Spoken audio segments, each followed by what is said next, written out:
Hello everyone, আসসালামু আলাইকুম। চলে এসেছি নতুন একটা ব্লগ ভিডিওতে। আজকে দেখতেই পাচ্ছেন আমার মেয়েটা সুন্দর করে সাজুগুজু করছে, মানে ওর আজকে বার্থডেতে নাকি সুন্দর করে খাওয়া দাওয়া করতে হয়, মাছ খেতে হয়, মাংস খেতে হয়।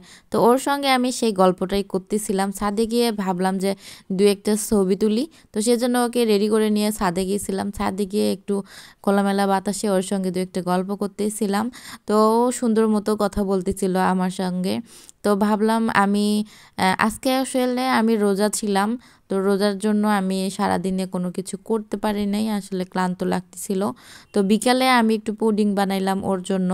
পুডিংটা হচ্ছে বানায়ে একটু ফ্রিজে রেখে দিয়েছিলাম কয়েক মিনিটের জন্য, কিন্তু ও অস্থির হয়ে গেছে খাওয়ার জন্য। তো বললাম, মা একটু ঠান্ডা হোক তারপরে তুমি খেও।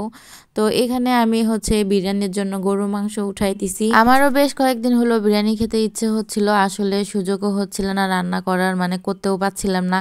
আর এটা সন্ধ্যার আগ মুহূর্তের ভিডিওটা দেখেন। কারেন্ট চলে গেছে, কারেন্ট চলে গিয়ে আমি এই যে ফোনের ফ্ল্যাশ লাইট দিয়ে আমি হচ্ছে ভিডিও করতেছিলাম। ভেবেছিলাম যে আজকের ভিডিওটা অনেক সুন্দর করে করব, বাট কারেন্ট ছিল না, কি আর করার। এই তো অন্ধকারের মধ্যে যতটুকু পারি ততটুকু আমি ভিডিওটা করছিলাম। তো এইখানে মেরিনেট করে রাখছিলাম আমি মাংসটা। আসলে দেখেই অনেক লোভনীয় লাগতেছিল, তাই না? সন্ধ্যার আমি ইফতার করার পরে মাগরিবের নামাজ পড়ে আমি হচ্ছে বিরিয়ানিটা উঠাই দিছি। আবার কারেন্ট চলে গেছে, মানে কি একটা অবস্থা দেখেন। কোনোভাবেই হচ্ছে ভিডিওগুলো করা যাচ্ছিল না, কিন্তু তারপরেও আমি একটু করতেছিলাম।